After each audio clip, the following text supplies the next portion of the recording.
ఈ ప్రపంచంలో ఎన్నో అంతుచిక్కని రహస్యాలుంటాయి. అలాంటి మిస్టరీల్లో కైలాస టెంపుల్ మిస్టరీ కూడా ఒకటి.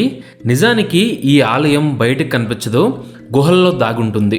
మానవ మాతృలు ఎవ్వరూ కూడా ఇంత గొప్ప నిర్మాణాన్ని చేపట్టలేరు అంటారు. ఎందుకంటే దీన్ని తలకిందులుగా నిర్మించారు. అందుకే కొంతమంది దీన్ని ఏలియన్స్ వచ్చి కట్టారు అని కూడా చెప్తారు. అంతేకాదు ఈ ఆలయంలో అడుగడుగున చిత్ర విచిత్రాలు కనిపిస్తూనే ఉంటాయి. సో ఫ్రెండ్స్, అలాంటి మిస్టీరియస్ కైలాస టెంపుల్కి సంబంధించిన ఇంట్రెస్టింగ్ డీటెయిల్స్ గురించి ఈ వీడియోలో మనం తెలుసుకుందాం. ముందుగా కైలాస దేవాలయం ఎక్కడుంది? కైలాస దేవాలయం మహారాష్ట్రలోని ఔరంగాబాద్ నగరానికి 30 కిలోమీటర్ల దూరంలో ఉంది. ఇది పశ్చిమ భారతదేశంలోని చరణేంద్రి కొండల్లో ఉంది.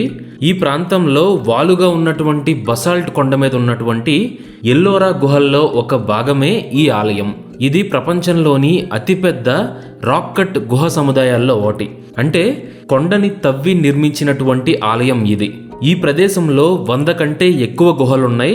అయితే వీటిలో 34 గుహలు మాత్రమే ప్రజలకు అందుబాటులో ఉన్నాయి. ఆ 34 గుహల్లో 34 దేవాలయాలు మరియు మఠాలు ఉన్నాయి. వీటిలో 17 హిందూ దేవాలయాలకు చెందిన గుహలుంటే 12 బౌద్ధ దేవాలయాలకు చెందినటువంటి గుహలు, మిగిలిన 5 జైన దేవాలయాలకు చెందినటువంటి గుహలు ఉన్నాయి. ఇందులో 16వ గుహ కైలాష్ ఆలయం. ఈ గుహలు బసాల్ట్ కొండ మీద 2 కిలోమీటర్ల మేర విస్తరించున్నాయి. ఈ దేవాలయాలన్నీ ఎత్తైన బసాల్ట్ కొండ ముఖభాగంలో చెక్కబడ్డాయి. ఈ దేవాలయాలు లేదా మఠాల్లో హిందూ మతం, బౌద్ధ మతం మరియు జైన మతం లాంటి 3 వేర్వేరు మతాలకు సంబంధించిన ఆధారాలున్నాయి. ఈ గుహలు యునెస్కో ప్రపంచ వారసత్వ ప్రదేశంగా కూడా ప్రకటించబడ్డాయి. ఇక తరువాత కైలాసనాథ్ ఆలయాన్ని ఎవరు నిర్మించారు? కైలాసనాథ్ దేవాలయం అని కూడా పిలువబడే ఈ కైలాస దేవాలయం ప్రపంచంలోని అతిపెద్ద ఏకశిలా నిర్మాణం. ఇది ప్రపంచంలోని గొప్ప రహస్యాల్లో ఒకటిగా ప్రచారం చేయబడింది. దాని అద్భుతమైన పరిమాణం, నిర్మాణం మరియు డిజైన్ కారణంగా ఇది ఏలియన్ టెక్నాలజీ అని కూడా కొంతమంది నమ్ముతూ ఉంటారు. చాలామంది పురావస్తు శాస్త్రవేత్తలు మరియు ఆధునిక ఇంజనీర్లకు కైలాష్ దేవాలయం ఒక నిర్మాణ అద్భుతం అని చెప్పాలి. ఇది పురాతన కాలం నుండి మానవ శక్తి మరియు నైపుణ్యానికి ప్రతీకగా నిలుస్తుంది. అలాంటి కైలాష్ ఆలయాన్ని ఎవరు నిర్మించారు అనే విషయం మీద చాలా ప్రశ్నలు తలెత్తుతూ ఉంటాయి.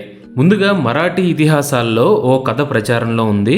అదేంటంటే, మధ్యయుగ పురాణం ప్రకారం చూస్తే ఈ ప్రాంతాన్ని రాష్ట్రకూట పాలకులు పరిపాలిస్తూ ఉండేవారు. ఒకసారి రాజు తీవ్ర అనారోగ్యానికి గురవుతాడు. అప్పుడు అతని భార్య తన భర్త త్వరగా కోలుకుంటే గనక ఆలయాన్ని కట్టిస్తాను అని శివుడుకు మొక్కుకుంటుంది. అంతేకాదు ఆలయ గోపురం చూసేంత వరకు తాను ఉపవాస దీక్ష చేపడతాను అని కూడా మొక్కుకుంటుంది. వెంటనే ఆ రాజు కోలుకుంటాడు. రాణి మొక్కు తీర్చేందుకు అప్పటి శిల్పులు కొండను తొలిచి ఆలయ నిర్మాణాన్ని చేపట్టేందుకు ప్రయత్నిస్తారు.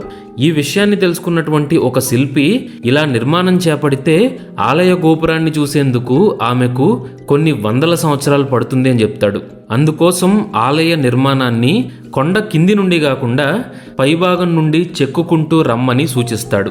ఈ కారణంగా ఆలయ గోపురాన్ని కేవలం 1 వారం రోజుల వ్యవధిలోనే పూర్తి చేయగలుగుతాడు. తరువాత రాణి ఉపవాస దీక్ష విరమించేలా చేస్తారు. రాణి పేరు మీదుగా మొదట ఈ ఆలయానికి మణికేశ్వర్ అనే పేరు పెట్టారు. రాను రాను అది కాస్త కైలాస దేవాలయంగా ప్రసిద్ధి చెందింది. చారిత్రక రికార్డుల ప్రకారం కైలాస దేవాలయాన్ని 756 మరియు 773 ఏడి మధ్య రాష్ట్రకూట రాజవంశం నిర్మించినట్టు తెలుస్తోంది. ఈ కైలాస దేవాలయం వివిధ రకాల నిర్మాణ శైలుల్ని మరియు శిల్పకళా శైలుల్ని కలిగి ఉంటుంది. దీన్ని బట్టి చూస్తే బహుళ రాజుల పాలనలో దీని నిర్మాణం జరిగి ఉంటుంది అని కొంతమంది అభిప్రాయం. ఈ రకంగా చూస్తే రాష్ట్రకూట సామ్రాజ్యానికి చెందిన మరో రాజైనటువంటి దంతిదుర్గ పాలనలో కైలాస ఆలయ నిర్మాణం ప్రారంభమైనట్టు కొన్ని ఆధారాలు చెప్తున్నాయి. ఈ ఆలయంలో బ్రాహ్మీ లిపిని ఉపయోగించి చెక్కినటువంటి సగం పూర్తయిన సంస్కృత చెక్కడం మనకు కనిపిస్తుంది. ఇది రాష్ట్రకూట రాజవంశం యొక్క వంశావళిని తెలియజేస్తుంది. అయితే ఇదంతా ఆ సమయంలో సృష్టించబడింది కాదు అని 8వ శతాబ్దంలో ఉంది అని కూడా రుజువు చేయబడింది. మరికొన్ని ఆధారాల ప్రకారం చూస్తే కంచిలో కైలాసనాథర్ ఆలయాన్ని నిర్మించినటువంటి పల్లవుల మీద చాళుక్యులు విజయాన్ని సాధిస్తారు.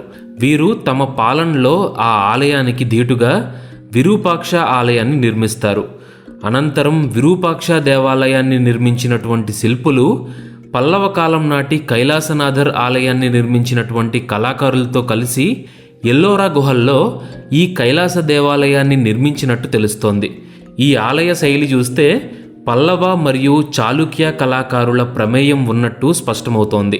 కానీ ఇలా రకరకాల పేర్లు వినిపించినా సరే ఈ ఆలయాన్ని నిజంగా ఎవరు నిర్మించారో ఖచ్చితమైన ఆధారాలు కానీ శాసనాలు కానీ లేవు. తరువాత కైలాస ఆలయ రహస్యాలేంటి? కైలాస ఆలయాన్ని ఎవరు నిర్మించారో ఖచ్చితంగా ఇప్పటికీ తెలియకపోయినా సరే ఎవరి కోసం నిర్మించారో మాత్రం క్లియర్గా చెప్పొచ్చు. ఈ ఆలయం శివుడికి అంకితం చేయబడింది. హిందువులు పరమ పవిత్రంగా భావించే కైలాస పర్వతాన్ని నిర్మించిన వాళ్ళే ఈ కైలాస ఆలయాన్ని కూడా నిర్మించారు అని కొందరు అంటారు. ఎందుకంటే కైలాస పర్వతం మ్యాన్ మేడ్ పిరమిడ్ అని కూడా నమ్మేవాళ్ళు ఉన్నారు. ఈ ప్రకారం చూస్తే ఈ రెండింటినీ ఒకళ్ళే నిర్మించారు అని వాళ్ళ అభిప్రాయం. కైలాస పర్వత శిఖరంలో శివుడు తన భార్య పార్వతితో కలిసి శాశ్వత ధ్యాన స్థితిలో ఉంటాడు. మానవులెవరూ కూడా ఇక్కడికి చేరుకోలేరు. అలాంటి కైలాస పర్వతాన్ని అనుకరిస్తూ నిర్మించిందే ఈ కైలాస ఆలయం అని నమ్ముతారు. ఎల్లోరా గుహల్లో ఉన్న కైలాస దేవాలయం ప్రపంచంలోనే అతిపెద్ద ఏకశిలా నిర్మాణం. అందుకే దీన్ని మోనోలిత్ అని కూడా పిలుస్తారు. మోనోలిత్ అంటే ఏకశిలా నిర్మాణం అనే అర్థం వస్తుంది. ప్రపంచంలోని అత్యంత ఆకర్షణీయమైన గుహ దేవాలయాల్లో ఇది కూడా ఒకటిగా పరిగణించబడుతుంది. ఈ ఆలయం 276 అడుగుల పొడవు, 154 అడుగుల వెడల్పు ఉంటుంది. ఇది కొండపై నుండి మొదలుకొని నిలువుగా కిందకు చెక్కబడి ఉంటుంది. ఈ ఏకశిల ఆలయాన్ని నిర్మించడానికి దాదాపుగా 4 లక్షల టన్నుల శిలల్ని వందల సంవత్సరాలుగా తవ్వించారు అని అంచనా. ఆలయ నిర్మాణం 46.92 మీటర్ల వెడల్పుతో పిరమిడ్ రూపంలో 3 అంతస్తులు కలిగి ఉంటుంది. ఈ టెంపుల్ రాళ్లతోనూ ఇటుకలతోనూ కట్టినటువంటి కట్టడం కాదు, పూర్తిగా ఒక కొండను తొలిచి ఆలయంగా నిర్మించారు. ఈ ఆలయం నిర్మించడానికి మొత్తం 4 లక్షల టన్నుల రాతిని తొలిచారు. కానీ అంత పెద్ద రాయిని చెక్కి ఆలయ రూపం తీసుకురావాలంటే అప్పటి రోజుల్ని బట్టి కనీసం 200 సంవత్సరాలు పడుతుంది. కానీ కేవలం 18 సంవత్సరాల్లోనే ఈ గుహను ఒక గుడిలాగా మలిచారు. 4 లక్షల టన్నులు అంటే ఏడాదికి 22,222 టన్నుల రాయి. అంటే రోజులో 12 గంటలు పనిచేసినా సరే 60 టన్నుల రాయిని గంటలో 5 టన్నుల రాయిని తొలగించాలి. అది ఎలా పడితే అలా కాదు, ఆలయానికి కావాల్సినటువంటి ఆకారాన్ని ఇస్తూ.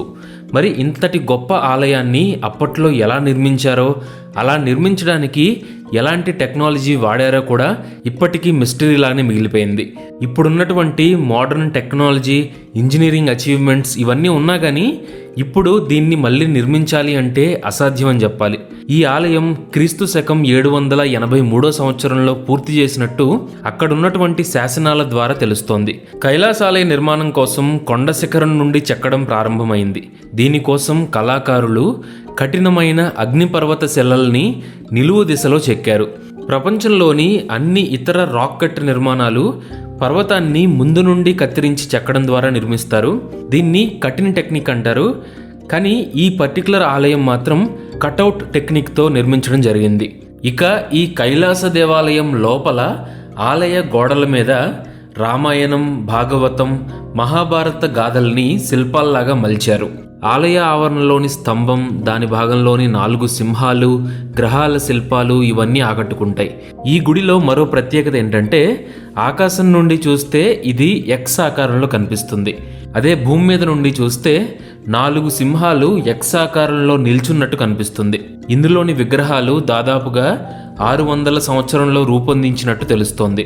అంటే దీని నిర్మాణానికి 150 సంవత్సరాలు పట్టినట్టు సమాచారం. టోటల్గా చూసుకుంటే ఈ ఆలయం మొత్తం అత్యాధునిక సౌకర్యాలు కలిగి నిర్మితమైంది. ఆలయ నిర్మాణంలోనే వాటర్ హార్వెస్టింగ్ సౌకర్యం కూడా ఉంది. అంతేకాదు డ్రైనేజ్ వ్యవస్థ, రహస్య మార్గాలు, బాల్కనీలు, అప్స్టైర్స్ ఇలాంటి ఎన్నో అద్భుతాల్ని ఈ రాయిలో మలచి చెక్కారు. తరువాత ఆలయాన్ని ధ్వంసం చెయ్యాలని ఎవరు ప్రయత్నించారు? ఎన్నో అద్భుతాలకు నెలవైనటువంటి ఈ ఆలయం మీద ఔరంగజేబు కన్నుపడింది. 1680వ సంవత్సరంలో తన పాలనలో ఈ ఆలయాన్ని నేలమట్టం చెయ్యాలి అని ప్లాన్ చేశాడు. ఈ పనిని పూర్తి చేయడానికి ఆయన 1000 మంది కూలీల్ని కూడా నియమించాడు. వారు ఆలయాన్ని ధ్వంసం చేయడానికి 3 సంవత్సరాలు ప్రయత్నించారు, కానీ కేవలం 5% మాత్రమే నాశనం చేయగలిగారు. ఈ నష్టానికి సంబంధించిన ఆధారాలు నేటికీ అక్కడ కనిపిస్తూనే ఉంటాయి. తరువాత అండర్ గ్రౌండ్ సిటీ ఏంటి? ఇప్పటి వరకు ఈ ఆలయ నిర్మాణమే ఒక పెద్ద మిస్టరీగా భావించాం, కానీ దీని కింద మరో మిస్టరీ దాగుంది. అదేంటంటే అండర్ గ్రౌండ్ సిటీ. ఈ నిర్మాణాన్ని పరిశీలిస్తే దీన్ని నిర్మించడం మనుషుల వల్ల సాధ్యం కాదు అనిపిస్తుంది. ఆలయంలో చెక్కినటువంటి 2 అడుగుల సొరంగంలోకి మనిషి వెళ్ళడం అసాధ్యం అనిపిస్తుంది. అలాగే ఆలయం దిగువనున్నటువంటి గుండ్రని రంధ్రాలు సైతం ఎంతో లోతుగా కనిపిస్తాయి. ఇవన్నీ పరిశీలిస్తే ఈ ఆలయం కింద ఒక అండర్ గ్రౌండ్ సిటీ ఉంది అనిపిస్తుంది. ఈ చిన్న గుహల నుండి కిందకెళ్లాలంటే అతి చిన్న మనుషులు లేదా పిల్లల వల్లే సాధ్యమవుతుంది. ఈ నేపథ్యంలో కొన్ని వేల సంవత్సరాల కిందట ఏలియన్స్ ఇక్కడ సంచరించాయా అనే అనుమానాలు కూడా వ్యక్తం అవుతున్నాయి. అలాగే ఆలయం మీద ఉన్నటువంటి కొన్ని శిల్పాల్లో చిన్న చిన్న ఆకారాల్లో ఉన్నటువంటి రూపాలని చూస్తే అది నిజమే అనిపిస్తుంది. ఆలయంలో ఉన్నటువంటి శివలింగంపై పోసే నీళ్లు ఎక్కడికి వెళ్తాయో తెలీదు, అవి ఆ కింద ఉన్నటువంటి అండర్ గ్రౌండ్ సిటీలోకి వెళ్తాయి అనే సందేహాలున్నాయి. ఆలయం నేలకు ఉన్నటువంటి రంధ్రాలు గాలి వెలుతురు కోసం ఏర్పాటు చేసినవి కావచ్చు అని చాలామంది చెప్తూ ఉంటారు. అయితే ఆ రంధ్రాల్లో చిన్నారులు పడిపోయే ప్రమాదం ఉంది అనే ఉద్దేశంతో ప్రభుత్వం వాటిని మూయించేసింది. మనుషులు వెళ్ళడానికి వీలు లేని ఆ గుహల్లోకి డ్రోన్స్ని పంపినట్టయితే మరిన్ని విషయాల్ని తెలుసుకోవచ్చు. అయితే ప్రభుత్వం ఇందుకు సిద్ధంగా లేదు. గత 40 సంవత్సరాల నుండి ఆ సొరంగాలు మూసే ఉన్నాయి. దీంతో ఆ గుహల్లో విలువైన నిధులు ఉండవచ్చు అనే సందేహాలు కూడా వ్యక్తమవుతున్నాయి. చివరిగా దీని నిర్మాణం వెనక ఏలియన్స్ ఉన్నారా? ఈ గుడిలో ఆర్కిటెక్చర్ అంతా కూడా అత్యున్నత శ్రేణికి చెందినటువంటి హస్తకళ. కానీ కొన్ని ప్రశ్నలు అయితే ఇప్పటికీ మనల్ని వెంటాడుతూనే ఉన్నాయి. కైలాస దేవాలయం లాంటి సంక్లిష్టమైన నిర్మాణాన్ని నిర్మించడానికి వారు ఇంత కఠినమైన శిలను ఎందుకు ఎంచుకున్నారు అని. అసలు వాళ్ళ వద్ద ఎలాంటి పనిముట్లు ఉండేవి? 18 సంవత్సరాల్లో ఎలా పూర్తి చేయగలిగారు? ఒకవేళ ఇది మనుషులు నిర్మించిందే అయితే ఆ కాలంలో కేవలం సుత్తులు, ఉలి లాంటివే ఉండేవి. కానీ ఇది సున్నపురాయి లేదా మృదువైన ఇసుకరాయి కాదు, ఇది రాయి కాబట్టి అడ్వాన్స్డ్ టెక్నాలజీ కావాలి. కాబట్టి ఫ్రెండ్స్, ప్రస్తుతానికి దీన్ని ఎలా నిర్మించారు అనే దాని మీద స్పష్టత లేదు. ఈ కైలాస దేవాలయాన్ని సృష్టించింది ఎవరో తెలియదు. అప్పటికీ ఇప్పటికీ అది మిస్టరీగానే నిలిచిపోయింది. నిజమైన చరిత్ర ఏమైనప్పటికీ ఫలితంగా ఏర్పడినటువంటి ఈ కైలాస దేవాలయం మాత్రం దేవతలకు నివాళి అర్పించదగినటువంటి ఒక అద్భుతమైన కళాకృతి.